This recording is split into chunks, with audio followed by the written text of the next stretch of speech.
L'épisode de cette semaine est une présentation de barbenoire.com.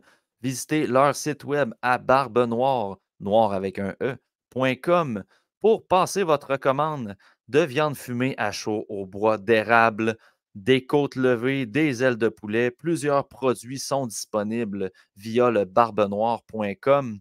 Livraison à domicile partout au Québec dans une boîte fraîcheur pour ne pas perdre toute la fraîcheur des produits. Donc, barbenoire.com.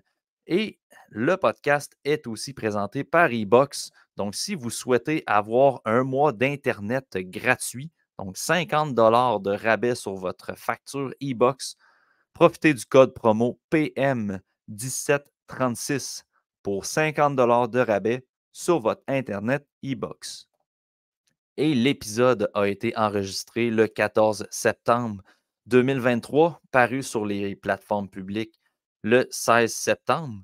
Pour avoir accès à tous les épisodes au moment où on les enregistre, visitez le patreon.com/TSLH podcast pour vous abonner à nos différents forfaits Patreon.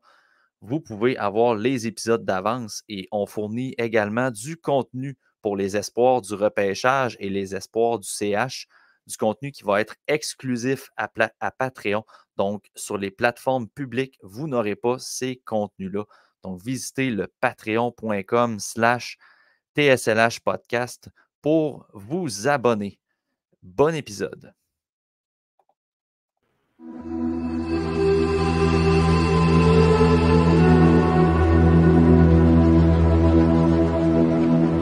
Présentation de toutsurlehockey.com.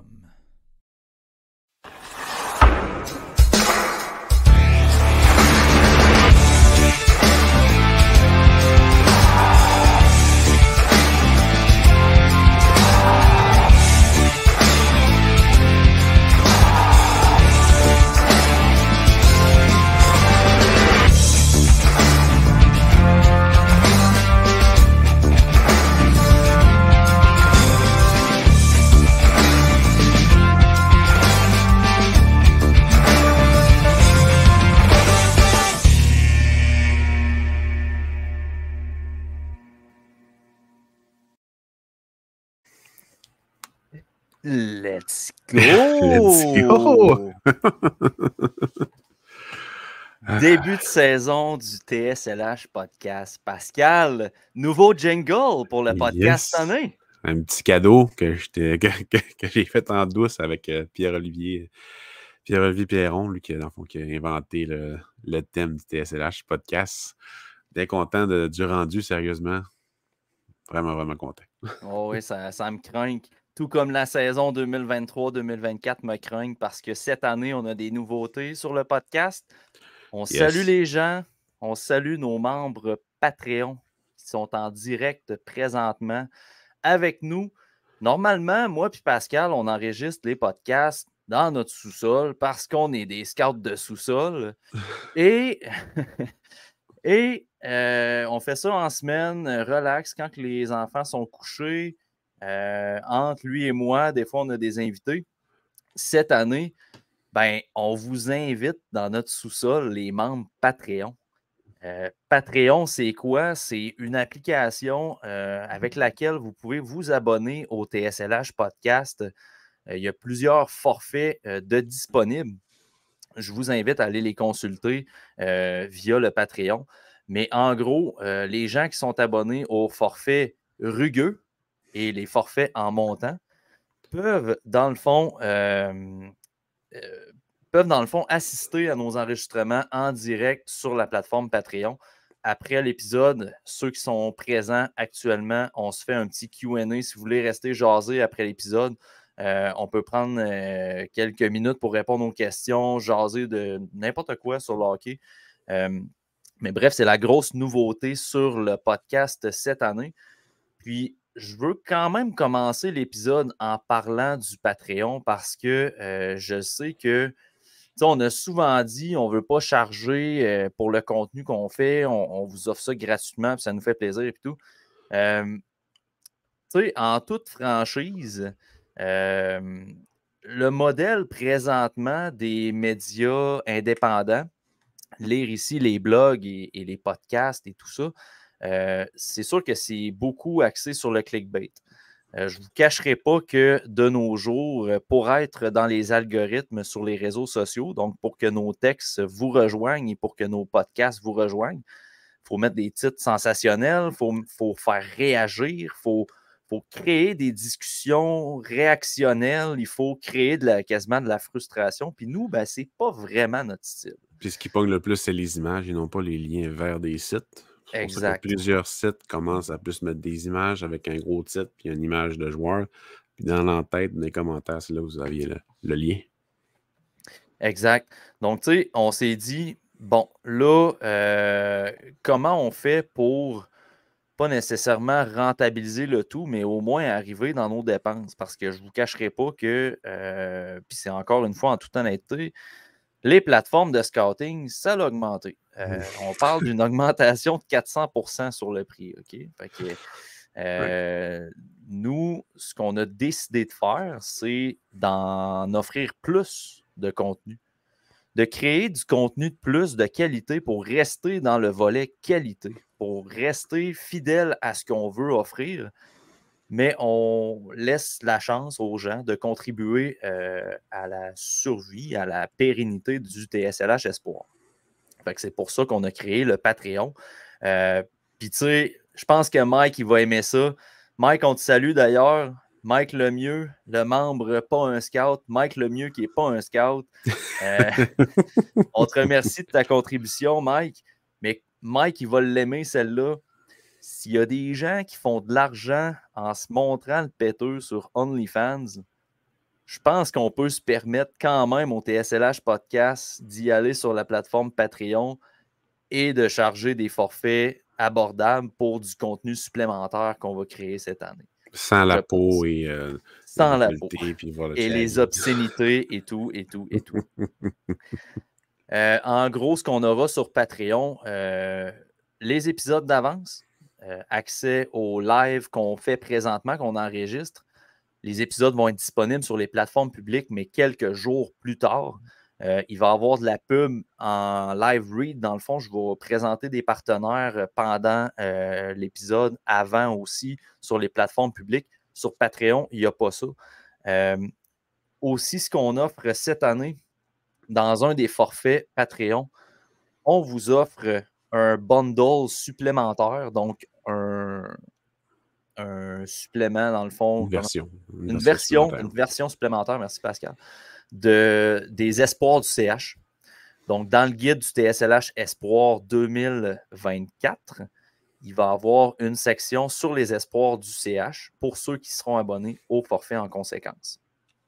Et également, ce qu'on offre dans les forfaits un petit peu plus chers, si on veut, mais tout de même abordable de ce qu'on nous a dit. Des Game Reports, on va offrir des rapports de match en fonction des espoirs que vous allez nous demander. Il y a des forfaits qui nous en demandent un par mois, il y a des forfaits qui nous en demandent 2, 5. On donne la parole à nos auditeurs du TSLH Podcast et des fanatiques du TSLH Espoir. Ce qu'on fait, c'est qu'on crée une chart, en fait. Je vous la mets à l'écran, ceux qui sont en vidéo. Là, ben, c'est un game report sur l'Archie. C'est ça le gag. Merci, Pascal. Ça fait plaisir. C'est un peu ce qu'on veut offrir, dans le fond. C'est que les gens nous disent hey, moi, j'aimerais ça avoir un game report d'Ivan Demidov. Est-ce que ce serait possible? Ben, quand vous êtes abonné Patreon, on vous fait ça, on vous envoie ça en privé. C'est du contenu supplémentaire qu'on crée cette année en fonction de nos observations, en fonction également dans le fond des matchs qu'on a observés. Puis de quelques statistiques aussi qu'il y a sur la plateforme qu'on va pouvoir mettre dans l'onglet statistiques significatives. Exact. Puis, il y a des mises à jour qui vont être faites à la fin de la saison pour tous les espoirs qui ont été demandés pendant la saison. Exact. Puis, tu sais, mettons, si vous êtes un lecteur aussi de toursurlhockey.com, vous voyez que je mets quand même pas mal cette année de rapports d'observation, ce que je ne faisais pas l'année passée. L'année passée, je prenais des notes, puis ça tuait l'envie de faire des textes. Fait qu'à cette heure, à la place de prendre des notes, ben, je fais des textes. Fait que là, ça aide beaucoup. Mais pour aider un peu à vous aider à demander les espoirs que vous voulez en Game Report, ben à l'avance, je vais dire quel espoir que je vais faire des rapports d'observation sur Patreon. Donc, il va y avoir des publications dans les 2 prochaines semaines, il y a tel joueur, tel joueur, tel joueur qui va sortir. C'est pas la même information, c'est plus précis ça, parce que c'est vraiment des notes de match et non pas des impressions globales sur toute l'observation, sur la progression du joueur. Fait que, c'est différent, mais je pourrais comprendre quelqu'un que, aujourd'hui, j'ai sorti un rapport sur Emil Hemming. Ben, je peux comprendre quelqu'un qui, hier, me demandait un Game Report qui fait comme, ouais, mais je viens de l'avoir gratuitement, je peux-tu avoir d'autres choses? Fait que c'est pour ça que je veux les annoncer quelques semaines à l'avance. Puis, s'il y a vraiment beaucoup de monde qui demande des Game Reports parce qu'il y a, mettons, 50 abonnés sur le forfait par un scout, c'est sûr que ça va être intéressant de tout le monde d'avoir cette information-là, je pense. Exact. Donc, pour ceux qui sont en vidéo, vous voyez l'exemple. On va peut-être essayer d'en mettre sur les réseaux sociaux un exemple, mais pas un de ceux que les membres Patreon vont demander. Non, Pour exact. donner un aperçu, exemple de ce que vous manquez dans le fond sur Patreon. Mais puis, on va aussi faire cette année des vidéos d'observation en temps réel. Vous avez sûrement suivi la chaîne YouTube de Simon Servant. Il en fait déjà. Puis, les gars du TSLH Espoir, Simon Saint-Laurent, Seb et Simon Servant, vont contribuer aussi à leur façon au Patreon pour le contenu. Puis, sous l'autorisation, sous l'acceptation de Simon Servant, on va prendre le concept puis on va faire des matchs, des vidéos en temps réel. Probablement que Simon Servant va se joindre à nous aussi. Fait qu'on va offrir ça dans le forfait qu'on l'offre également. On a des forfaits aussi où on va faire des game reports comme je vous montre à l'écran, mais pour les espoirs du CH aussi. Donc, c'est vraiment du contenu, je tiens à le dire, c'est du contenu supplémentaire. Et les game reports, les vidéos d'observation en temps réel et le bundle du CH, c'est des choses qui ne seront pas disponibles au public. Donc, il faut vraiment être abonné à Patreon pour avoir accès à ça. Pour ceux qui ne le sont pas, je vous invite à aller consulter le lien dans la description de l'épisode. Pour ceux qui le sont, bienvenue sur Patreon, le Patreon du TSLH Podcast. Pascal, j'ai assez parlé. J'ai assez parlé du Patreon. Je pense que c'était quand même important d'en parler plus vaguement parce que j'ai fait une vidéo pour les membres pour expliquer un peu c'était quoi le projet, mais je pense que c'est important aussi d'aller couvrir large sur nos auditeurs pour qu'ils comprennent un peu où c'est qu'on veut s'en aller avec ça. C'est pas nécessairement d'aller piger dans les poches du monde, c'est plus qu'on veut faire du contenu supplémentaire, mais à un moment donné, c'est du temps. On a tous des enfants, puis le site a des choses aussi à payer. Fait que, mais on est vraiment emballé par le projet, honnêtement. Oui, vraiment. Toute la gang du TSLH Espoir est emballée aussi. Est-ce qu'un jour, tout le contenu du TSLH Espoir va être sur Patreon? On ne le sait pas. Ça se pourrait, mais on verra en temps et lieu. Seul l'avenir peut le prédire. Pascal, cette année dans le podcast, on s'est dit qu'on allait être plus structuré. On a des sujets à parler ce soir. On va avoir des discussions éventuellement, parce que dans l'épisode 2, on va parler de nos top 15 respectifs du CH. Puis on a des divergences, puis ça va être le fun d'en parler. Aujourd'hui, on va parler du Linka, le tournoi Linka. Les joueurs à surveiller dans le tournoi. On va frôler aussi la liste de Bob McKenzie qui est sortie. On en parlera, Pascal. Camp du CH qui s'amorce. On va parler des absents, les surprises. Qu'est-ce qu'on s'attend un peu de ce camp-là cette année? L'été en général des Canadiens de Montréal, les signatures, les transactions qu'il y a eu.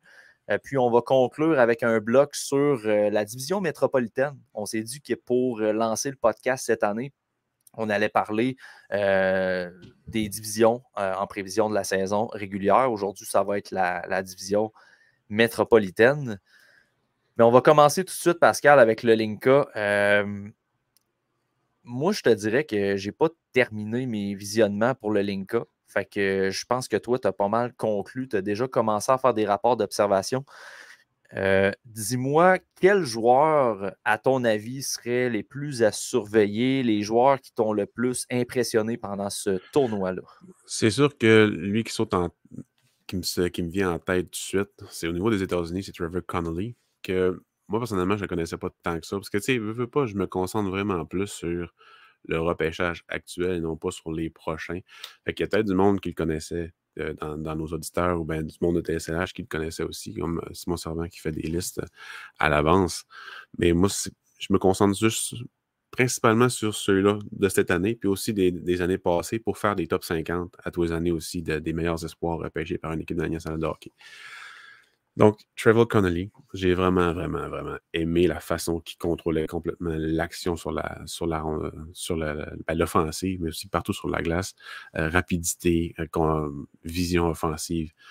Avec Will Zeller, ça allait vraiment bien avec les États-Unis, mais il était tout seul. J'ai pas détesté Boutella, là. Aaron Boutella. Là.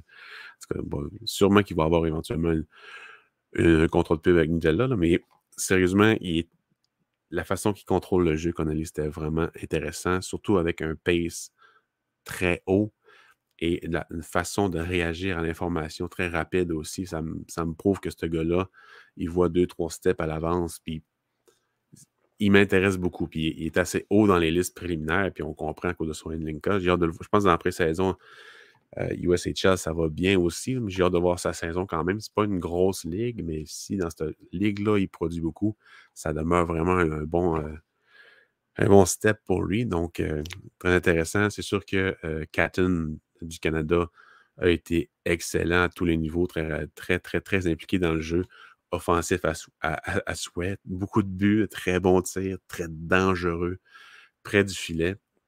La façon qu'il est dangereux près du filet, ça me faisait beaucoup penser à Dylan Gunther à son année de repêchage. Très, très, très, très, très, très, très létal. Puis capable de se créer aussi des jeux peut-être plus polyvalents que Gunther en offensive, mais près du filet, je veux dire, vraiment dangereux. Après ça, la Finlande, j'ai pas été impressionné. Il y a Emil Emin qui était dedans. Je ne veux même pas en parler de la Finlande. J'ai vraiment pas aimé, sauf le match contre le Canada qu'ils ont oblitéré.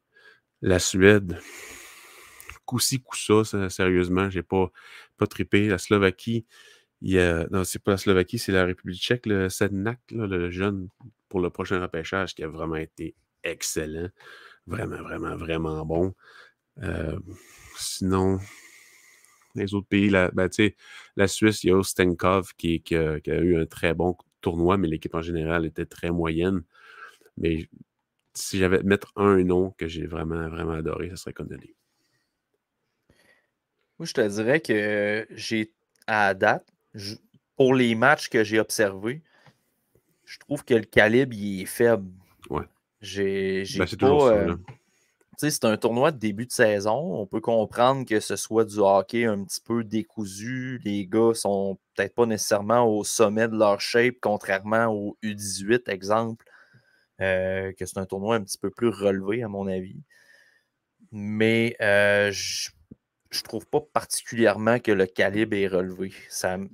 Les États-Unis n'ont pas leur équipe A. Leur équipe A, c'est le programme. Il n'y a personne du programme qui est là. La Russie n'est pas là. Le Canada, il y avait quand même une grosse équipe. Après ça, il y a des joueurs en Finlande qui ne sont pas là à cause de l'année de naissance des fois et tout. En même temps, il y avait le Summer Showcase. Ouais. Ça fait en sorte que ça t'enlève des gros noms comme Eiserman, ce genre de joueurs-là. Fait que c'est sûr que le calibre n'est pas super élevé. Juste le fait que la Russie ne soit pas là, ça fait mal. C'est du hockey d'été, c'est un tournoi, ça met quand même les bases pour le repêchage. Mais moi, personnellement, comme beaucoup de monde vont le dire aussi, qui suit le repêchage, Dauber le dit également aussi. En tout cas, il y a Hockey News, il y a plein de monde qui vont le dire, c'est que ça te permet d'ajouter des noms à la liste et à juste te donner un avant-goût de ce que tu pourrais voir, des noms que tu connais déjà. Fait que, moi, c'est vraiment comme ça que je m'en sers. Fait que ça fait juste te mettre dedans. C'est le tournoi Let's Go. C'est sûr qu'on ne peut pas vraiment baser la force d'un repêchage en fonction du link-up. C'était pas vraiment là que je m'en allais, mais c'est plus que je me demande, est-ce qu'un gars comme Connolly va être très, très haut sur ma liste au début de la saison, justement parce que au Linka, il a vraiment bien paru, mais dans une compétition qui était faible. Ça va être à moi de faire mes devoirs pour ne pas me laisser influencer par ça, là, on s'entend. Mais il était dans une équipe faible, ça aide quand même sa candidature. Oui, c'est sûr. Ben, moi, du côté des États-Unis, j'ai bien aimé Hayden Park aussi. Oui. C'est un gars que j'ai apprécié son travail en désavantage numérique aussi. Il était souvent en face de l'adversaire. Puis, même en avantage numérique, il était capable de se rendre utile sur les ailes. Puis, il possède un bon tir aussi dans les matchs que j'observais. C'était vraiment ça qui ressortait. Puis, à part Conley dans l'équipe, pour vrai, j'ai pas encore assez d'échantillons pour mettre la main sur un joueur qui m'impressionne. Il y a Will Zellers que j'ai pas haï, là, honnêtement. Ben, au début, tu vois, sa grandeur, puis tout, ça aide pas. Mais Ouais. à mesure que le tournoi avance, tu vois la chimie qu'il y a avec Connelly, c'est vraiment impressionnant. Ben, impressionnant. C'est vraiment le fun à regarder aller. Moi, ce que je trouve, c'est que Zellers, puis là, j'allais reprendre l'exemple que je t'ai dit en privé, là, mais il porte bien son nom. Là, il a l'air d'un super beau produit, mais finalement, c'est fait cheap un peu. Là. Mais c'est méchant parce que j'ai pas l'échantillon pour juger le joueur. Puis, c'est vraiment juste un gag. Là. Faut pas sortir ça hors contexte. Mais c'est que je trouvais qu'il était quand même explosif. Il y avait de la substance intéressante à regarder. Mais c'est un gars qui se protège pas. Seigneur du bon Ouais. Dieu, il va se faire tuer en plein milieu de la glace s'il joue comme ça contre un meilleur calibre. Fait que c'est ce que je vais observer pour lui cette année. Sa capacité à se lever la tête en zone neutre et surtout en haute zone, en entrée de zone. Un peu comme chez Brikov dans le temps, je pense. Oui, ça Si j'ai le bon pourrait. nom en tête, là. Ça pourrait s'apparenter à ça. Mais tu sais, c'est ça, il y a vraiment une bonne explosivité. C'est ça le pire. C'est juste que la tête basse, ça va être tough là, dans un certain calibre. Là. D'accord avec toi. Comment tu as trouvé Alexander Zetterberg?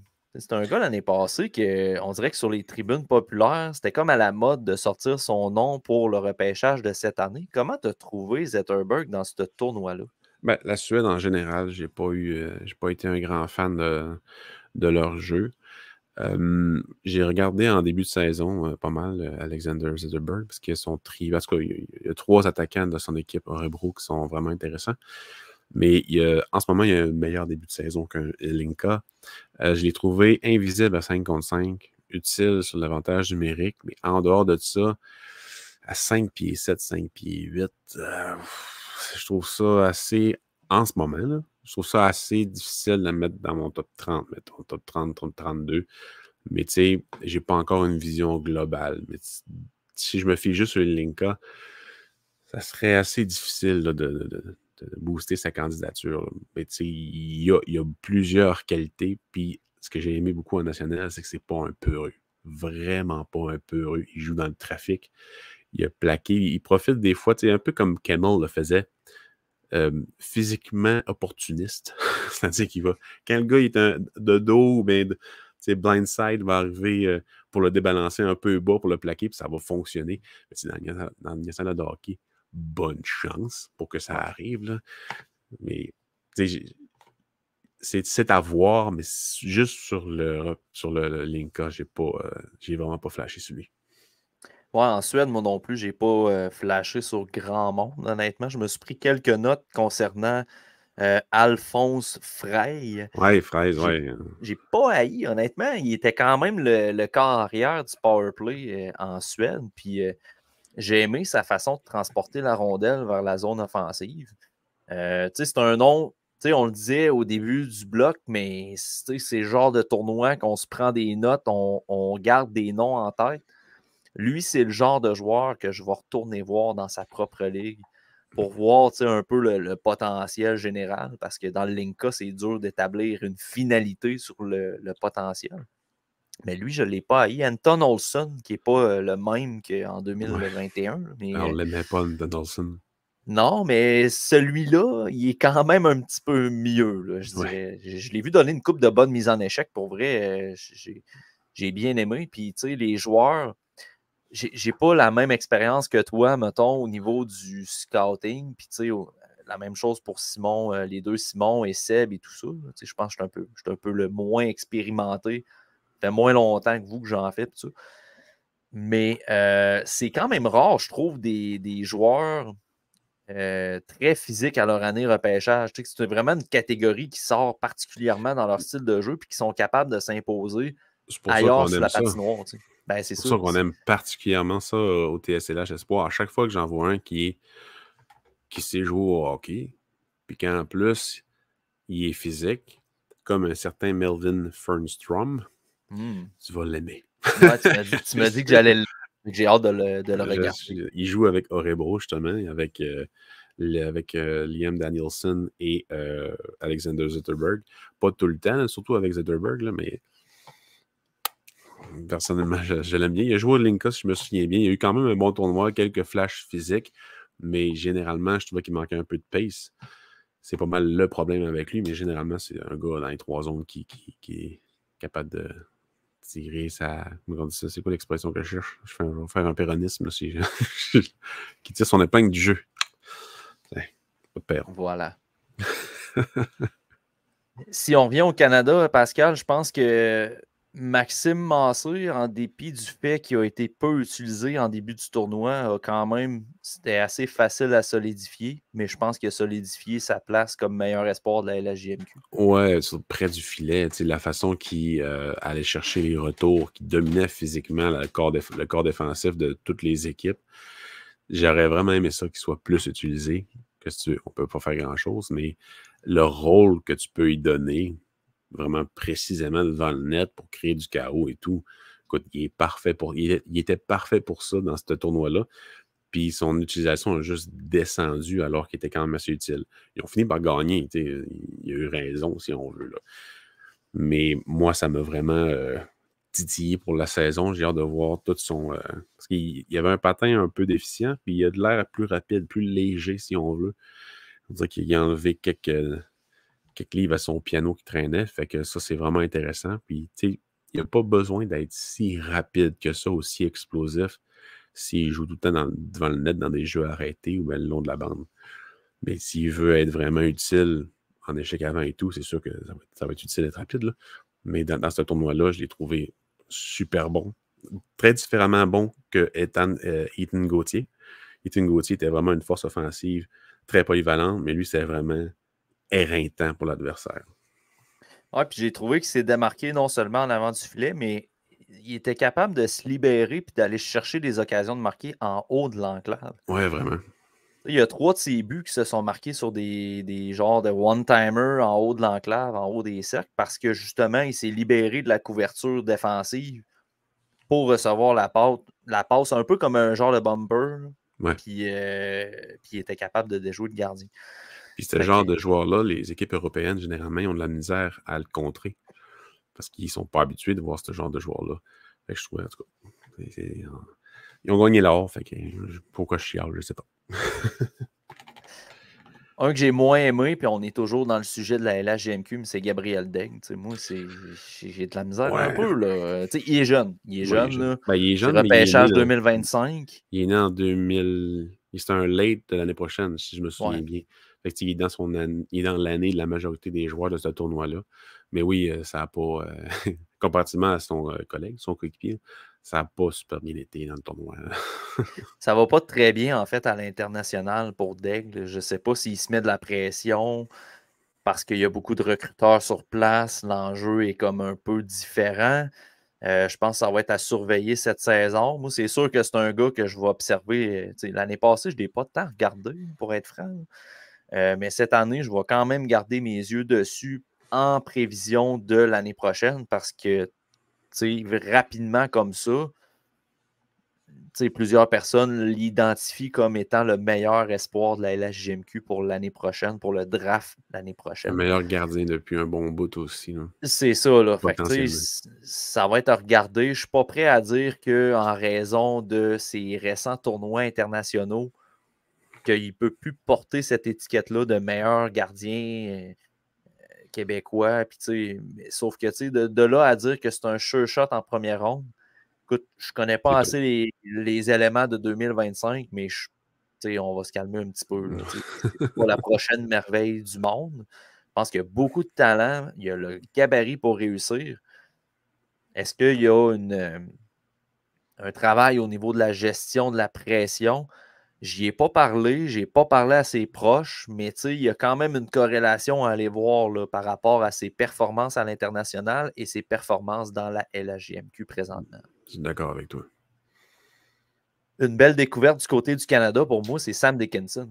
Puis là, c'est une découverte, mais il est classé 5e dans la liste de Bob McKenzie. Mais moi, l'année passée, j'en ai regardé très peu. L'autre année d'avant, j'avais fait un top 20 pour l'année d'après. Puis cette année, j'ai eu de la misère à en faire un. Là, fait que j'ai beaucoup de retard à combler. Mais Sam Dickinson va être un défenseur que je risque de bien aimer cette saison. Ouais. C'est le gabarit, la façon de bouger, Le calme. gestion de le poise, la gestion de la rondelle dans les 3 zones. Ça n'a pas été un tournoi parfait pour la défensive canadienne. Mais lui ressortait du lot à mesure que le tournoi avançait. Ça allait de plus en plus bien. Ce que je veux voir cette année pour lui, c'est plus d'offensive, plus de guts. Parce qu'année passée, c'était vraiment plus la défensive qui se concentrait, puis c'est correct avec Mailloux, avec Bonk qui avait dans l'équipe. Ouais. Il n'y avait pas beaucoup d'occasions. Cette année, il va probablement être sa première paire ou bien sur le premier avantage numérique. Fait que, ça va probablement être dans ses responsabilités. J'ai vraiment hâte de voir quel rôle qu'il va avoir, là, quelle progression aussi offensivement. Mais lui, c'est ça. Lui, c'est un top-notch de cette année à regarder. J'espère juste qu'il ne va pas faire comme Cam Allen, qui, au même stade l'année passée, était un des top-notch qui a juste fait toute la saison. Il est dans un meilleur programme. Fait que, il y a ça.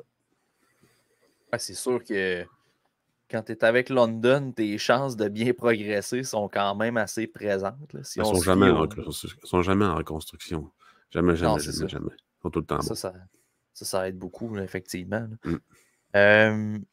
Sinon, du côté du Canada, il y a quelques joueurs qui ont retenu mon attention quand même. Là. Henry Muse, moi, je ne l'ai pas regardé l'année passée. Bien aimé son profil.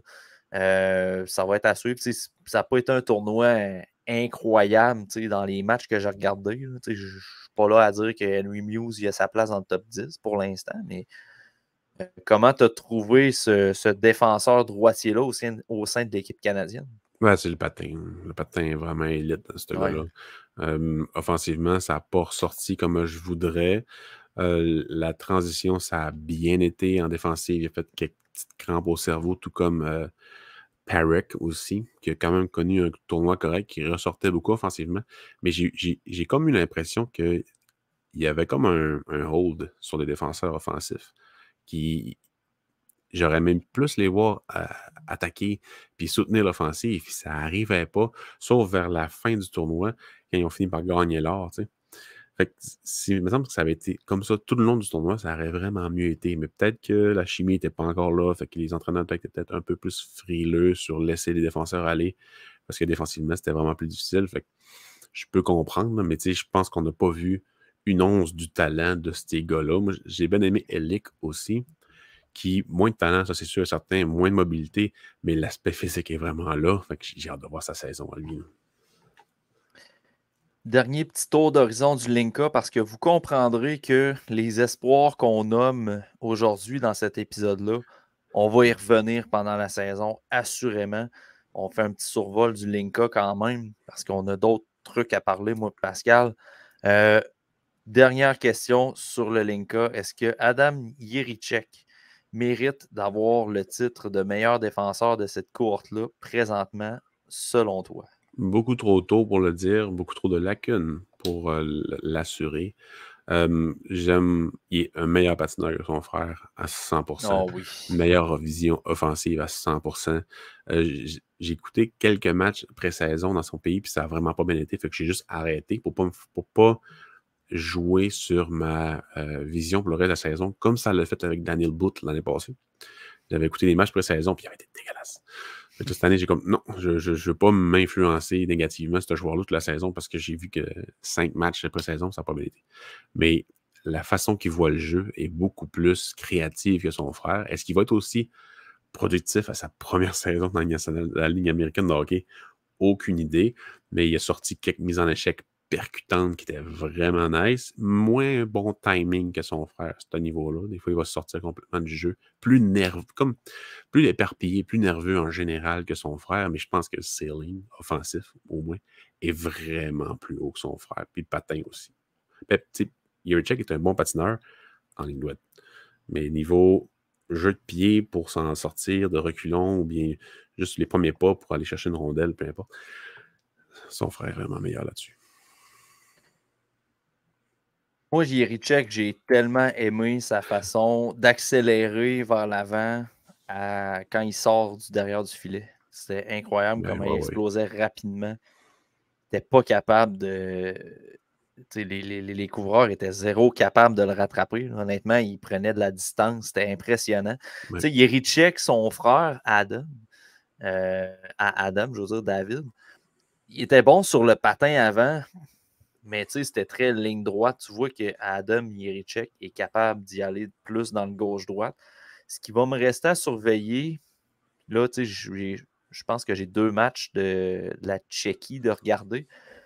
Ce qui va me rester à regarder, c'est vraiment son patin arrière. J'ai trouvé qu'à l'occasion, il était très flat-foot et il ne bougeait pas les pieds vers l'arrière. Fait qu'il avait tendance à se faire pincer sur son pivot, mais il était quand même capable de se rattraper avec sa rapidité. Fait que c'est ça. Pas dramatique. Sa gestion du positionnement défensif, comment il peut se laisser battre à cause d'une feinte, un mouvement d'épaule ou de pied. C'est ça, c'est juste la maturité qui va finir par rentrer. Mais c'est sûr qu'il va sortir assez haut, là, juste à cause de son frère. C'est sûr que juste son frère, ça va aider. Mais j'ai quand même hâte de voir sa saison. Tout comme Ostinkov, que j'ai parlé, là, qui est en Suisse. J'ai regardé un peu des matchs là-bas. Et encore une fois, en pré-saison, ça n'a pas super bien été. Fait que j'ai juste... Puis il joue avec Rover en plus. Fait que je vais pouvoir le regarder toute la saison, les deux en même temps. C'est parfait.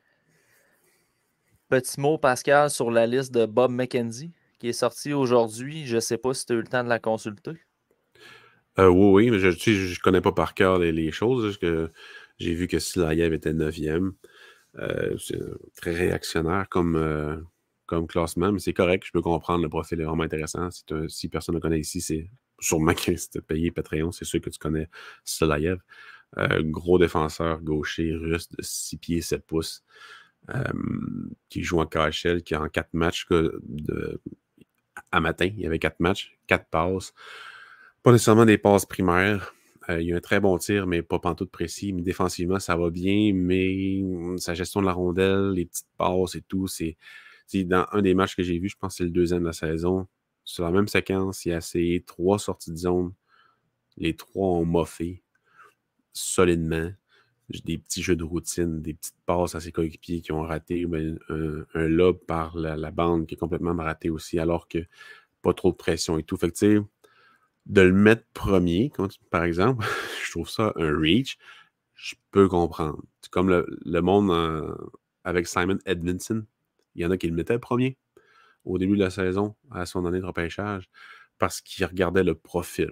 Le jeu méritait pas tant être premier, mais le profil que tu vois, c'est vraiment intéressant. Mais est-ce que pour 4 matchs, ça bat les saisons de Celebrini, Yzerman, puis Demidov? Des gros problèmes. Mais top 9, aucun problème avec ce genre d'affaires-là. Présentement, là, quand j'observe la liste de Bob McKenzie, ce qu'on voit, c'est des joueurs qui se sont illustrés l'année passée et des joueurs qui se sont illustrés au Linka. C'est pas mal ça. Et dans leur début de saison, Silayev, il s'est illustré dans son début de saison à KHL. Oui. On a Artyom Levchunov qui a connu une solide saison en USHL l'année passée. Profil incroyable. C'était un Logan Mailloux meilleur en tout point ou presque. On a hâte de vous en parler. Au 6e rang, Berkeley Catton qui a connu un solide Linka aussi. Consta Elenius, 7e, c'est un joueur qui s'est démarqué déjà l'année passée, donc on a déjà un échantillon intéressant pour le placer. Finlandais. Les Finlandais, des dernières années, ils droppent tout le temps. Donc j'espère que lui, il va conserver son statut pour la saison, mais si on suit la tangente des dernières années, il va probablement dropper. Puis dans les mentions honorables, on a Cole Hudson, le frère de Lane. C'est un gars qui va être à surveiller également. Je pense qu'il a le talent pour être en première ronde cette année. Où il va se classer, ça va dépendre de sa saison, évidemment. On peut pas se fier à un bon patin. Tu le regardes, oui, je suis pas mal sûr qu'il y a beaucoup de monde qui vont nous écouter, qui l'ont vu jouer un peu ou qui ont regardé des vidéos. C'est le même genre de défenseur. Il y a un meilleur patin. Est-ce qu'il y a un meilleur ceiling offensif? C'est à déterminer, mais au même âge, mettons, l'année passée, il a battu des records pour un défenseur. Fait que, déjà là, on voit qu'il y a quand même du potentiel, mais juste le dynamisme de ce gars-là en offensive est vraiment intéressant, mais en défensive, j'ai hâte de voir. Barbe noire, barbe noire, oh, barbe noire. Pour le bacon, le saumon fumé, les côtes levées et tout ce qui va à côté, rien ne se compare à Barbe Noire. Tout est fait maison, avec cœur et passion. C'est pour ça que c'est bon, Barbe Noire. T'as pas besoin de le croire, juste à aller voir. barbenoire.com.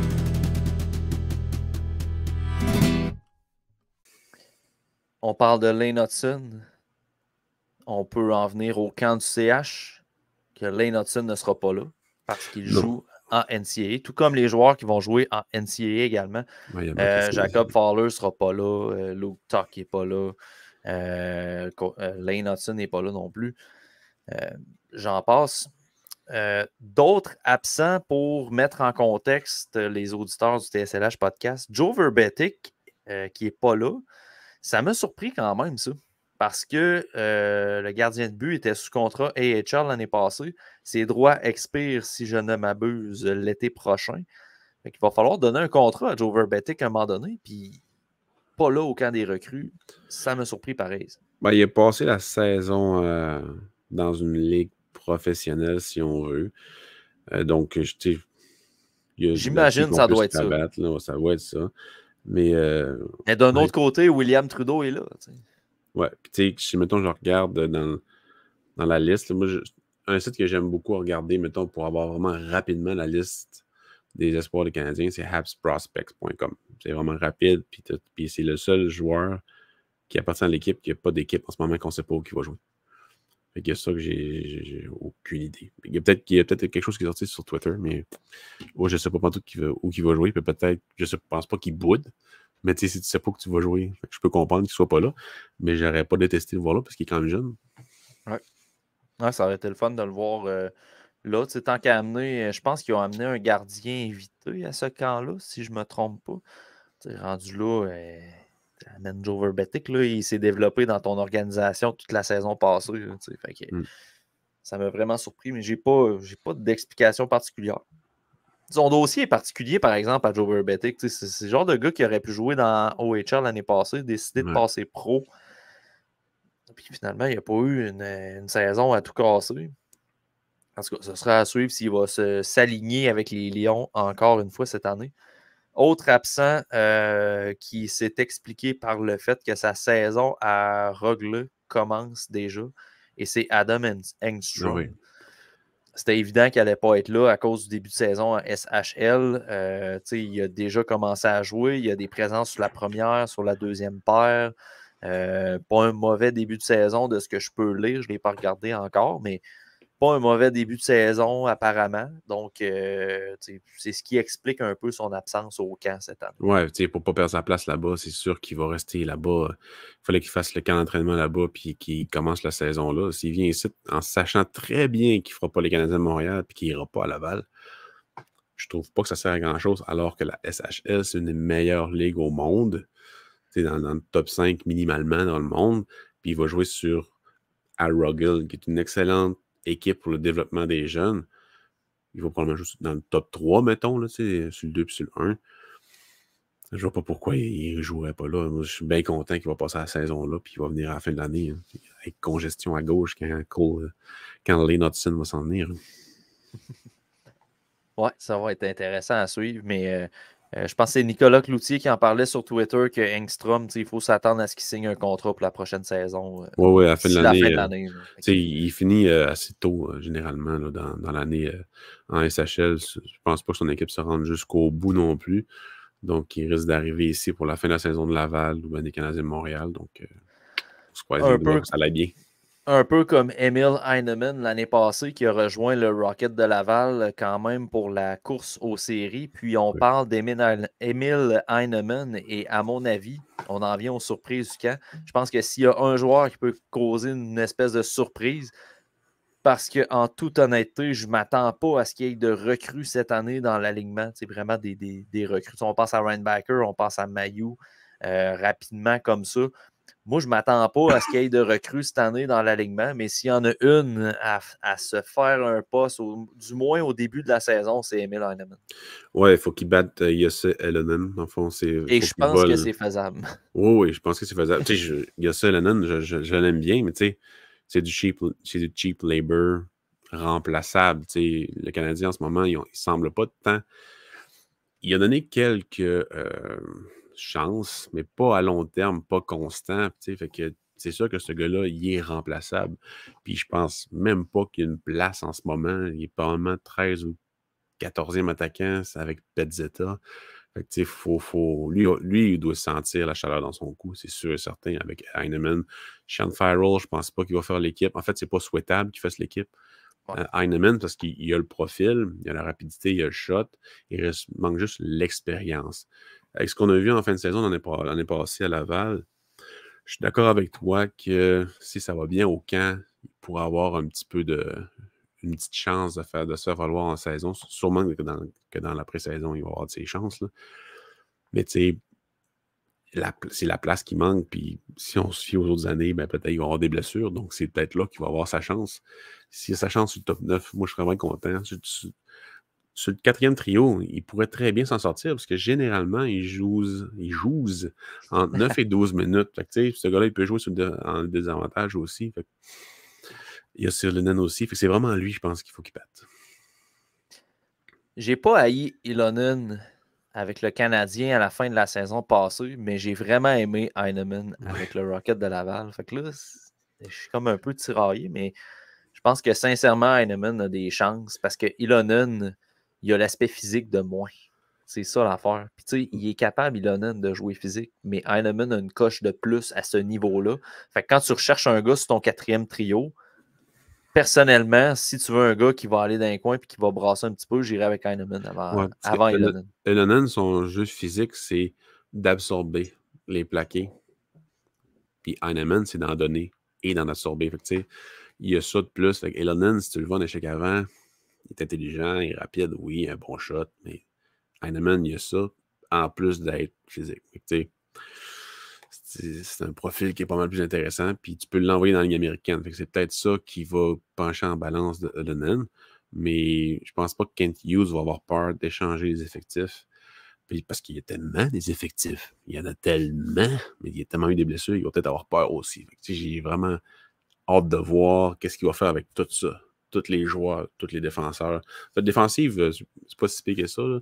Il y a vraiment des défenseurs qui sont typiques 6, 7, 8e dans une équipe. C'est pas gênant de les laisser sur le banc, comme Lindstrom. Mais pour Heinemann, versus Ilonen, c'est ça, c'est le débat, selon moi, qui va se régler dans les prochaines semaines. C'est amplement raison. On parle de Kent Hughes, on parle des effectifs sur place. L'été du CH a été quand même occupé dans une certaine mesure. Intéressante, oui. Il y a eu le repêchage, on a eu l'occasion d'en parler là, assez. Je pense qu'on a fait déjà le tour de la sélection de Reinbacker. Je ne pense pas que ça vaut la peine de revenir, du moins pour l'instant. Assurément qu'on va parler de Reinbacker dans le prochain épisode, quand on va parler du top 15, de nos top 15 respectifs, Pascal. Yeah! Mais pour l'été du CH, il y a Alex Newhook qui s'est amené à Montréal. Il y a Jeff Petrie qui s'est amené temporairement à Montréal. Selon Norman Flynn, il va être échangé avant le début de la saison. De ce qu'on me dit, il a été échangé à Détroit, mais visiblement, c'est... Oh, pauvre gars. C'est ce qui arrive. Dire ça live à la radio, pauvre gars.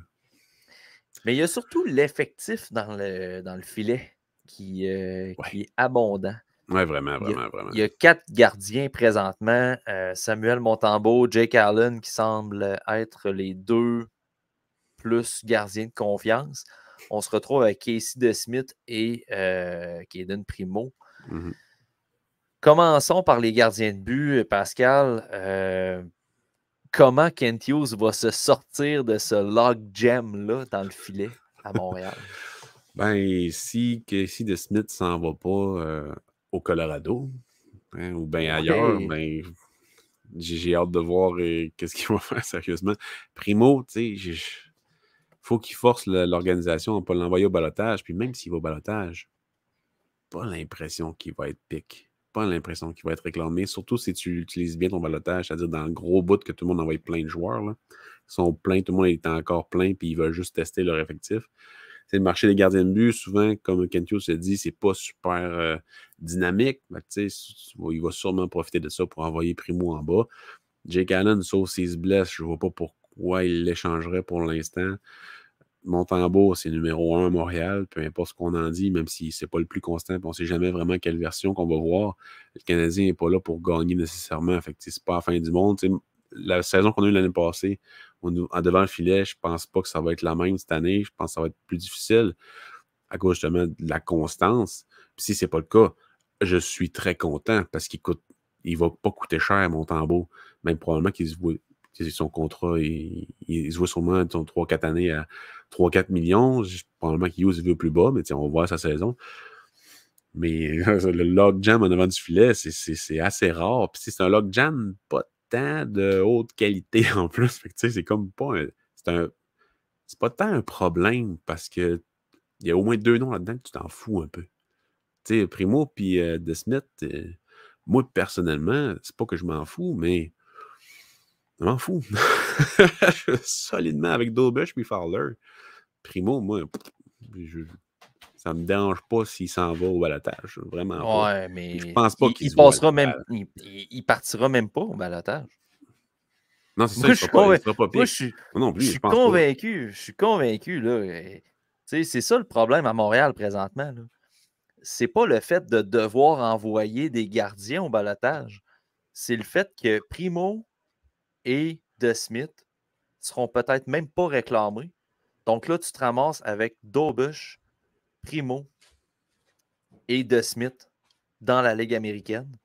Primo et Dobush, c'est 2 gardiens qu'il faut que tu fasses garder les buts de façon récurrente. Donc, il faudrait qu'ils alternent entre les deux. Puis là, dans l'équation, il y a Straussman, mais je pense que Straussman, tu peux assurément l'envoyer East Coast. Je ne pense pas qu'il figure dans les plans de développement dans l'organisation. C'est plus une police d'assurance en cas de blessure ou en cas, exemple, que Primo soit réclamé puis que De Smith parte sous d'autres cieux, mettons. Exemple.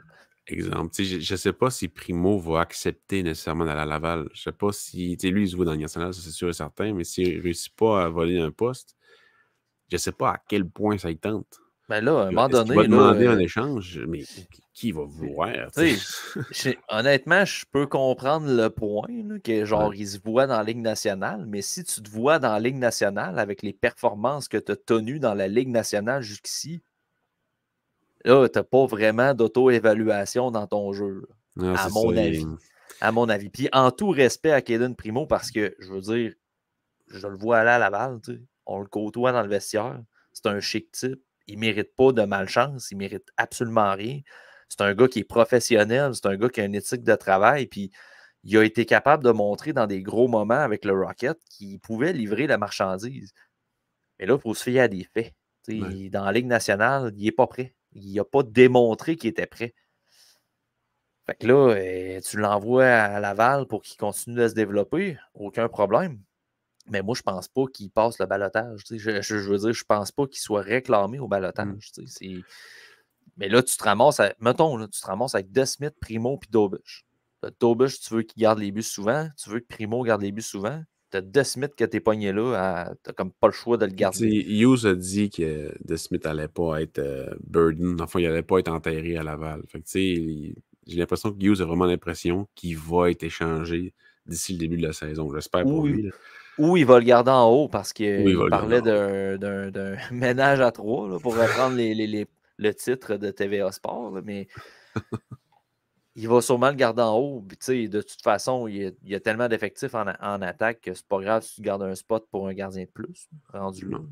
Mais, en tout cas, ce sera à suivre. Mais c'est la portion de la transaction de Jeff Petrie que j'ai peut-être un peu moins compris. Outre le fait que le CH acceptait le salaire de De Smith, rendu là, j'aurais accepté peut-être un autre joueur un peu qui aurait peut-être pu aider. En tout cas, c'est peut-être un bon coéquipier. Fait qu'il s'est dit, il ne chialera pas. Mais tu sais, c'est sûr qu'il ne fera pas la saison à Montréal. Tout comme on se disait que Jeff Petrie, c'est sûr qu'il n'ira pas à Montréal, mais le marché pendant l'été des gardiens de but, c'est dégueulasse. Là. Fait qu'on va voir rendu après saison les blessures et tout. Parce qu'il y a tout le temps des blessures. Fait que c'est peut-être là qu'il va se trouver un petit partenaire. Puis, on parlait de l'Avalanche, mais effectivement, Pavel Francouz, il va rater le début de la saison. Fait que, il y a peut-être une porte ouverte qui est là. Mais il ne faut pas s'attendre à ce que Kent Hughes ramasse quelque chose d'intéressant sur le marché, à mon avis. Là. Ça va être de considération future ou bien un pic lointain. Puis je pense pas qu'il va garder du salaire, là, mais un pic lointain ou un espoir pour Laval, c'est vraiment juste quelque chose qu'il a ramassé pour pouvoir faire l'échange, la finalité d'échange de Petrie. Non, c'est ça. Il n'y aura pas de valeur qui va aller se rechercher là. Nope. C'est pas grave. Non, c'est ça. Dernier mot sur l'été du CH. Alex Newhook, comment tu as vu cette acquisition-là, Pascal? Ben, je comprends le monde qui dit qu'il a coûté cher parce que 2 pics, ça demeure 2 pics. Mais moi, personnellement, je suis content parce que, à mon avis, à ces environs-là de rang, il n'y avait rien qui était comme Newhook dans le sens que Newhook, tu sais un peu quel potentiel qu'il a, quel potentiel il pourra avoir ou t'espères qu'il va avoir si tu donnes du temps de jeu dans une équipe comme Montréal. Si tu peux faire. Tu as vu ce que Kirby Dach est sous Martin Saint-Louis, même si ce n'est pas le même genre de joueur. C'est un joueur intelligent qui joue vraiment rapidement. Donc, sous Martin Saint-Louis, il y a quand même plus de chances de thrive, de s'épanouir qu'à Colorado, alors qu'ils doivent gagner absolument. Fait que, moi, je suis content de l'échange. Il y a des joueurs que j'aurais pris dans ces environs-là. Ça demeure 2 bons picks. Anton Wahlberg, il y a vraiment des joueurs que j'aimais bien. Mais je ne peux pas te dire que ces gars-là, ils vont avoir la même carrière assurément qu'Alex Newhook. Fait que, moi, je suis bien content d'avoir ce gars-là qui a le même âge que le noyau presque, qui est rapide, qui a de l'offensive, qui est quand même pas dégueulasse en défensive non plus. Qui peut jouer au centre, à l'aile. Fait que, je pense que c'est une très bonne transaction pour les deux équipes. J'ai hâte de voir ce qu'il va faire, mais je ne le vois pas nécessairement sur le premier trio avec Caulfield et Suzuki tout de suite. Moi, je prendrais plus mon temps. Est-ce que ça va être sur le deuxième trio ou sur le troisième? Ça va dépendre de Monahan, de Dvorak, de qui va jouer au centre. Il va avoir ses chances, c'est sûr et certain, mais il va être épaulé par un centre d'expérience, je suis pas mal sûr. Monahan. Donc, moi, personnellement, je suis vraiment content. Est-ce qu'il va être 50 points cette année? Je pense pas. Mais un peu comme Dak, je pense que tout le long de la saison, on va faire il fit au fond. Fait que j'ai hâte de voir. Moi, je ne suis pas du même avis que toi, par exemple. Je mettrais Newhook direct en partant sur le premier trio. Ah ouais? Ouais. Parce que le gars vient d'arriver. Tu sais qu'il y a des bonnes chances que ce soit Dak ou un autre joueur qui finisse sur le premier trio. Lui, ce serait comme une surprise positive d'arriver sur le premier trio. Il arrive d'une équipe où il n'a pas nécessairement eu cette occasion-là. Fait que j'irais peut-être bêter sur cette chose-là. De me dire, garde direct en partant, je donne du temps de jeu, j'y mets les meilleurs joueurs avec, puis je le mets dans une situation favorable dès son arrivée. C'est sûr que c'est un pari un petit peu plus risqué. J'aime la sécurité, le safety dans ton hypothèse, que tu l'amènes tranquillement vers ça. Mais moi, j'aime bien le fait que, regarde, on te fait confiance. Ici, tu es là pour te développer. On te met avec les meilleurs joueurs, on te met sur le premier trio, on te donne du temps de powerplay. Sauf que si ça ne marche pas, par exemple, ça peut être très dommageable pour sa confiance. C'est pour ça. C'est ça l'affaire. C'est sûr qu'il va être essayé en pré-saison ou dans le match blanc puis rouge. Là, ça se peut très bien qu'il soit essayé là. Mais j'aimerais vraiment ça le voir avec Dak ou avec Monahan ou avec les deux, peu importe. Parce que Dak, il a la vision pour fonctionner avec lui, même si Dak est capable de ralentir le jeu, c'est ça qu'il fait la plupart du temps, en fait. Mais souvent, quand tu mêles ça avec un gars très bon en protection de la rondelle, mais ça lui donne tellement de temps pour voir ses coéquipiers qui se démarquent et qui trouvent les lignes de passe puis les espaces tout. Fait que je pense que ça pourrait vraiment fonctionner entre les deux. Puis, tu sais, Je pense pas que ça fonctionnerait avec Slavkovski. C'est deux jeunes joueurs, mais peut-être que ça va arriver, mais pour l'instant, je n'essayerai pas tout de suite ensemble. Dak Monahan, j'aimerais vraiment ça les voir avec Newhook si Monahan n'est pas essayé sur le premier trio, parce que ça fonctionnait quand même bien hein, avec Suzuki. Mais on verra bien. Là, mais c'est une des histoires du camp qu'on va aimer suivre, ça c'est sûr et certain, parce qu'il y a du potentiel over the chart. J'ai vraiment l'impression que Martin Saint-Louis, c'est un gars de confiance. Ouais. Je pense qu'il va mettre tout de suite sa confiance dans les mains de Newhook, puis il va le mettre direct en haut. Ouais, ça se peut. Puis il va dire joue, aie du plaisir. Ouais. Puis c'est ce que j'aime. C'est vraiment un bon enseignant. Puis avec cette génération de joueurs-là, ça fonctionne. Alors que pour un gars comme. Je ne veux pas le voir avec Josh Anderson. Je ne veux pas voir. Je veux pas voir. Ça, c'est mon accent de Saint-Nazaire au Lac-Saint-Jean. Je veux pas voir Alex Newhook avec Josh Anderson, qui est juste un cheval qui va tout douette, qui voit rien, qui pense qu'il y a du pace, mais je veux pas le voir avec Newhook, vraiment pas. J'ai vraiment l'impression que ça fonctionnera pas. Voilà. J'ai juste ça que j'ai à dire. Avec Heinemann, je suis sûr que ça fonctionnerait, par exemple. Mais c'est peut-être trop tôt. Tu as parlé de Juraj Slavkovski, puis je prends quelques minutes pour te soumettre la question. Est-ce que Juraj Slavkovski est un prochain Milan Lucic, selon toi? Je comprends pas de où ça vient, ça. Il a pas pantoute le même style, il n'a pas les mêmes habilités, il n'a pas la même façon d'aborder l'attaque, ni la défensive, ni le jeu physique. C'est un gars talentueux, Slavkovski, qui s'avère qu'il a un bon physique. Donc, c'est pas un gars agressif comme lui, c'est un gars compétitif, mais c'est pas un gars agressif comme Lucic. Il est baveux, là. Il est quand même baveux, Slavkovski, mais ça, il est jeune, c'est un peu normal. Donc, tu sais, c'est une comparaison de marde. Personnellement, je trouve. Je me bouille, ça ne me dérange pas. C'est pas totalement de la marde. Tu sais, j'ai écrit le texte aujourd'hui sur le site. C'est pas totalement de la marde. Tu sais, dans le sens que la comparaison de points, je peux la comprendre. Mais tu sais, je veux dire, rendu là, tu peux prendre n'importe quel joueur qui a fait 60 points. On prend Jason Harnett. On prend Jason Harnett. C'est ça, tu peux le comparer à Slavkovski, puis c'est correct, mais pourquoi Lucic? Fait que tu sais, là, ben, tout l'aspect homme fort embarque, puis c'est là que je tombe en total désaccord. Ben non, ça n'a aucun sens.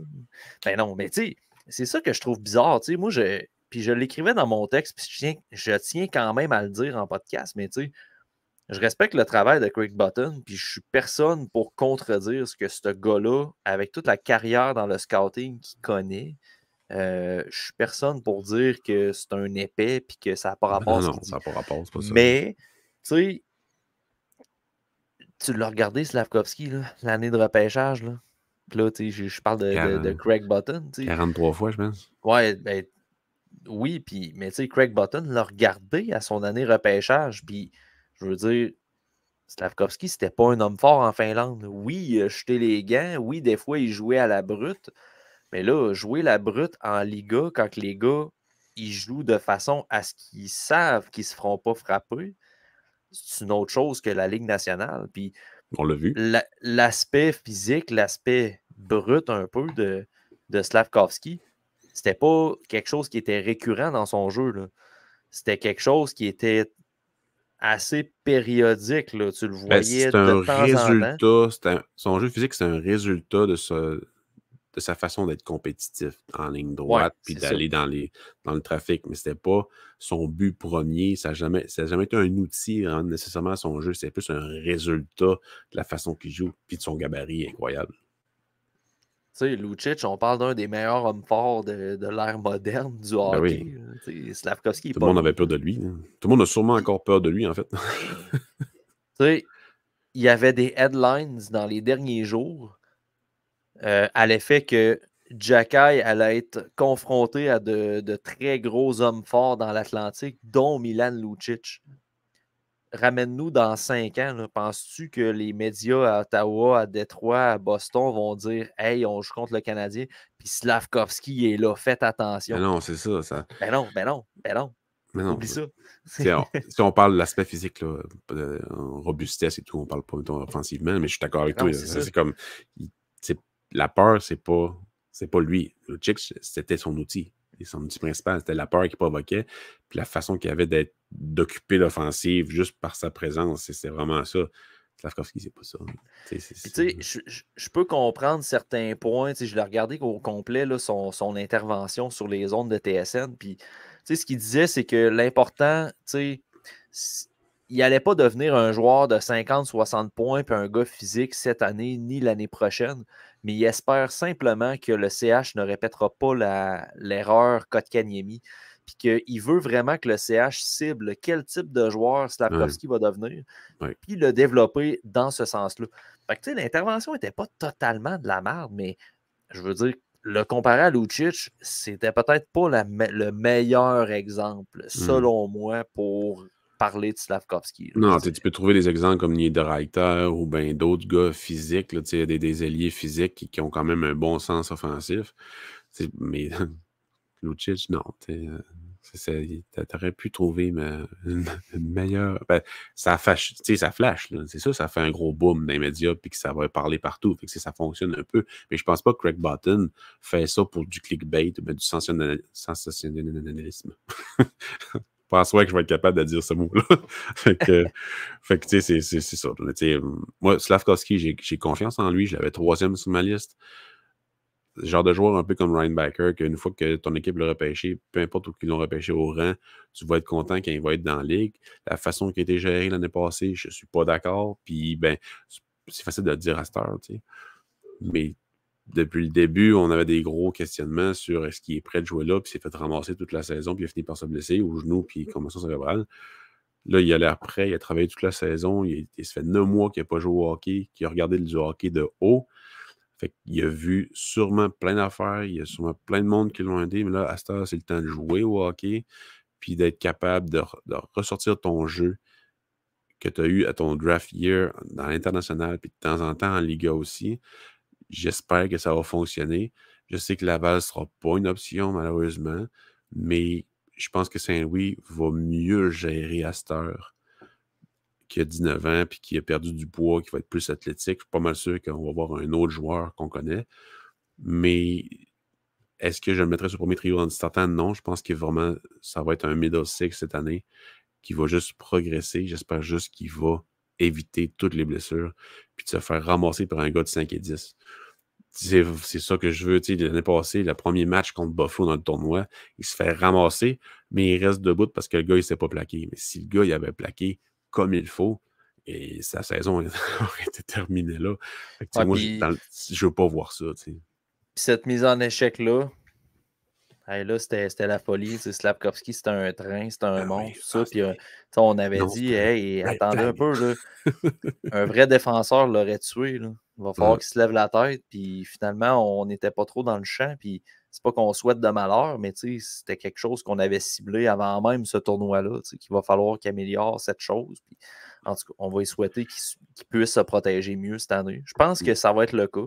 De par son entraînement, de par son vouloir aussi. Là, c'est plate, mais si les fois qu'il s'est fait prendre l'année passée peuvent lui servir justement de leçon, je pense que c'est un gars qui apprend très bien de ses leçons, de ce qu'on peut lire sur son attitude et tout.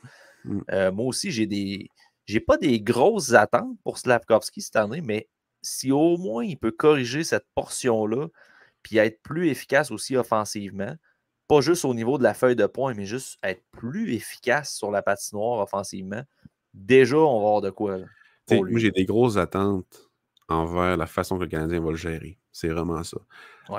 Le timing de quand est-ce qu'il donnait plus, puis tout. Mais tu sais, tous ces entraîneurs avant, surtout à l'international, ont dit que c'est lui c'est son travail, c'est comme Petit Emness, c'est sa façon d'être compétitif qui a permis de monter les échelons et que tout le monde voulait jouer avec. Mais je veux voir ça là. Je suis sûr que ça l'a piqué l'année passée, toute la saison, puis les critiques, puis genre, c'est la faute du Canadien. Je suis sûr que lui, non, c'est ma faute. C'est moi qui n'étais pas à la hauteur. Moi, je veux voir ça. Je veux voir l'athlète, je veux voir le compétiteur. Puis c'est une affaire qu'on a fait ressortir à son année de repêchage. Ce gars-là, c'est un compétiteur né.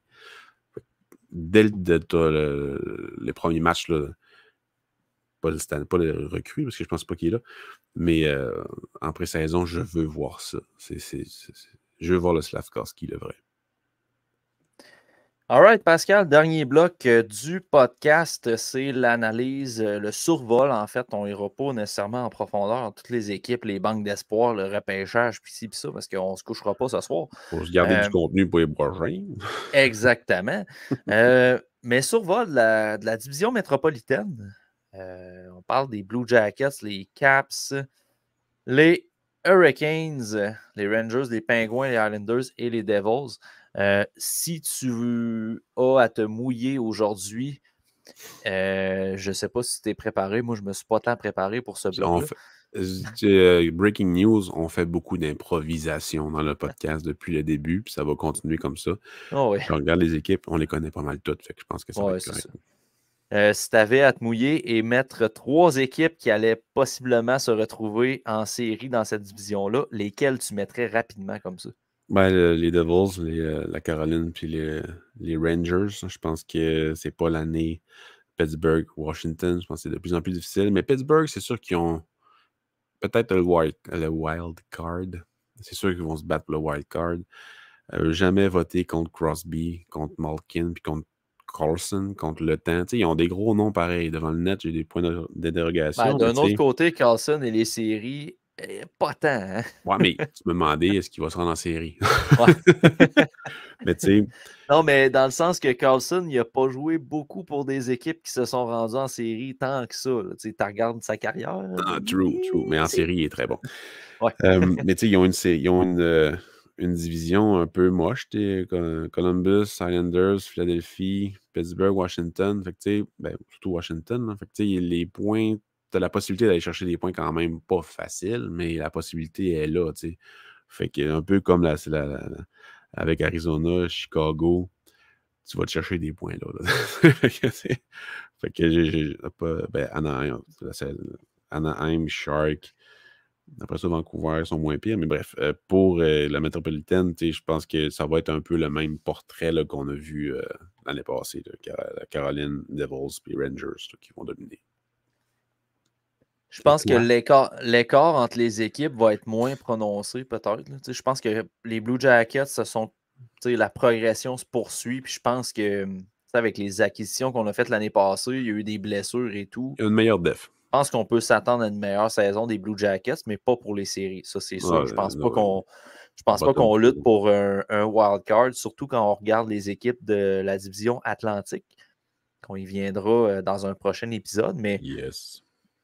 Je pense que s'il y a une équipe qui peut se battre, puis c'est pas parce que c'est mon équipe préférée, mais s'il y a une équipe qui peut se battre pour un wild card, c'est bien les Pingouins. Mais je suis d'accord avec les 3 que tu as dit, là, je pense que ça serait assez unanime pour les 3 premiers dans le métro. Là, ce qui est fun avec les Devils, c'est qu'ils sont jeunes en plus. Ils sont tellement fun de regarder jouer. C'est plus les Devils de 15 ans. Fait que, c'est un noyau de jeunes avec Meyer en plus qui est là. Luke Hughes qui arrive. Ils sont tous signés à long terme. Ils ont tellement une belle structure contractuelle pour une jeune équipe que tu te dis, hey, ça se peut qu'eux autres, ils soient là, puis ils soient là longtemps. Là. Puis t'as Holtz qui n'a pas encore été là non plus. Fait que, il y a lui qui est une arme qu'on ne sait pas si qu'est-ce qu'elle va donner. Puis je pense qu'il va avoir une place à la 3e ligne en plus. Fait que, j'ai hâte de le voir aller, lui. On parle d'espoir, vite de même. Est-ce que tu crois qu'Hendrix Lapierre va commencer la saison avec les Caps? Il va avoir sûrement avoir un hint. Là. C'est ça, ils ont peut-être une petite place pour lui cette année. Je pense, d'accord avec toi, il y a peut-être un petit, avec McMichael, qu'il va sûrement avoir sa chance, mais ils ont tellement une banque médiocre. Mais il y a Miroshnichenko aussi qui s'en vient, qui va probablement jouer dans la Ligue américaine. Donc, est-ce que lui et Lapierre pourraient jouer en Ligue américaine ensemble au début de la saison? Ça pourrait très bien arriver. Mais Lapierre avait quand même connu un très bon camp l'année passée, un bon début de saison avec eux. Il avait été renvoyé après, mais je pense que ça pourrait quand même arriver qu'il fasse l'équipe dans le top 9 ou même sur le dernier trio, puis qui fait juste. Puis c'est quand même une bonne équipe qui gère quand même bien ces jeunes. Je dis ça, mais ils n'ont jamais de jeunes, mais tu sais, ils gèrent quand même bien. Puis là, ils n'ont pas le choix. Ils veulent faire un reset de 3-4 ans. Ils n'ont pas le choix d'essayer de le développer. Fait que je pense que ça pourrait très bien arriver dans le national de hockey pour lui. On va avoir plusieurs recrues dans la métropolitaine. On parlait de Lapierre, mais Adam Fantilli qui va commencer avec les Blue Jackets. Oui. Du côté des Flyers, il y a peut-être un petit Tyson Forster qui va commencer Forster aussi. Qui va être là. Oui, assurément qu'il va jouer. Je le mentionne parce que je l'ai pris dans ton pool. Fait que dans ton pool à vie ou dans celui à mon frère, je ne suis pas sûr. Mais je l'ai pris dans un de mes pools. Ils sont pareils. Chez les Islanders, est-ce que tu crois... Ouais, c'est mid pas mal, les Islanders. C'est beige. Mais je souhaite vraiment que William Dufault se taille un poste, par exemple, avec l'équipe. Ouais, c'est un espoir que j'aimais bien à son année de repêchage. Je l'avais mis en deuxième ronde. Ben, dans ma deuxième ronde. Je l'avais mis dans après le top 32, mais avant le top 64. C'est un espoir que j'ai toujours bien aimé là, avec Chicoutimi et tout aussi. Et on suit son évolution depuis son repêchage. Donc, j'y souhaite de faire l'équipe. Est-ce que ça va arriver? Je ne sais pas. C'est une équipe que je déteste. C'est pas vraiment pas une organisation. Ça commence par le DG.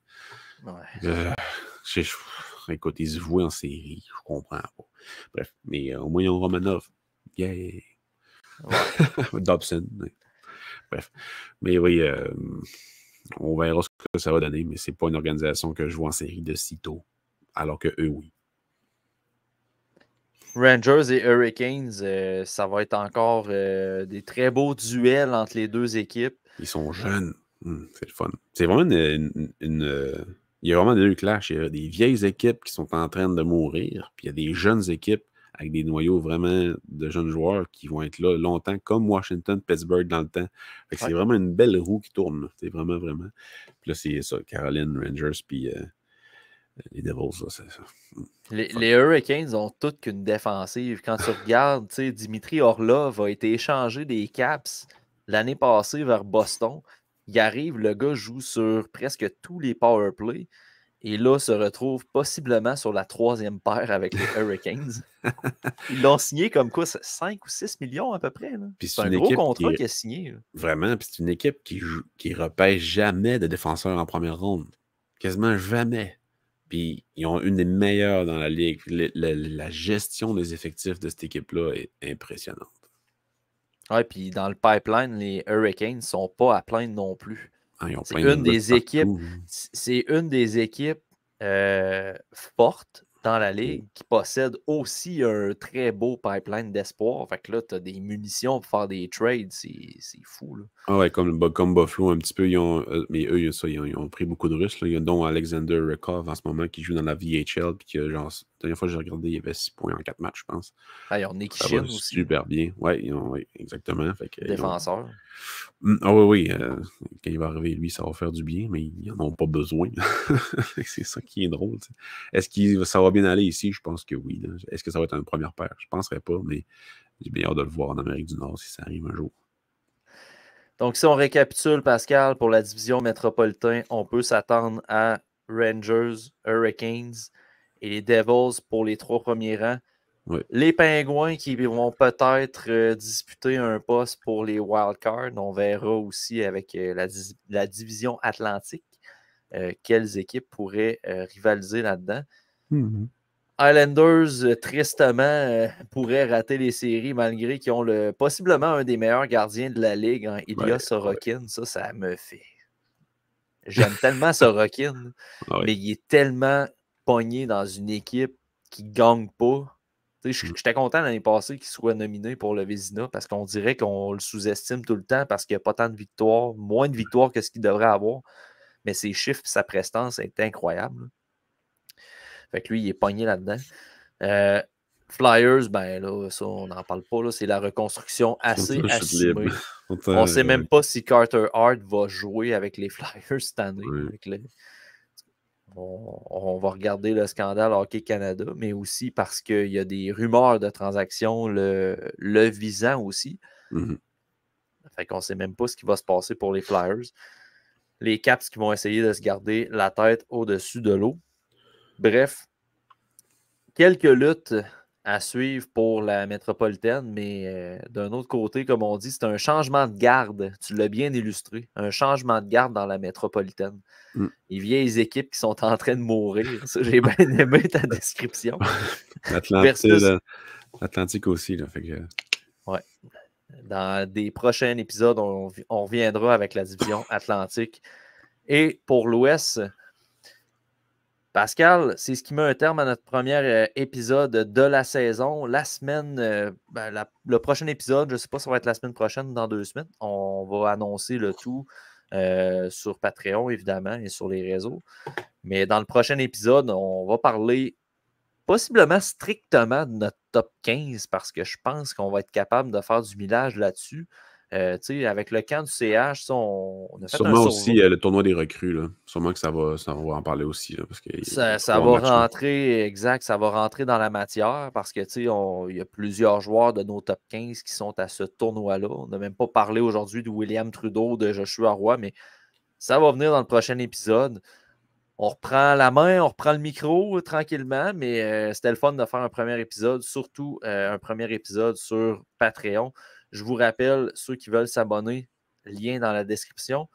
Et pour ceux qui veulent jaser avec nous et qui veulent poser des questions, n'hésitez pas, après la petite toune, vous pouvez shooter vos questions en commentaire. On va même vous envoyer un lien. Si vous voulez partir votre caméra et jaser avec nous autres, il n'y a pas de trouble. On se prend quelques minutes. Donc, merci à tous. Et on se revoit dans un prochain épisode.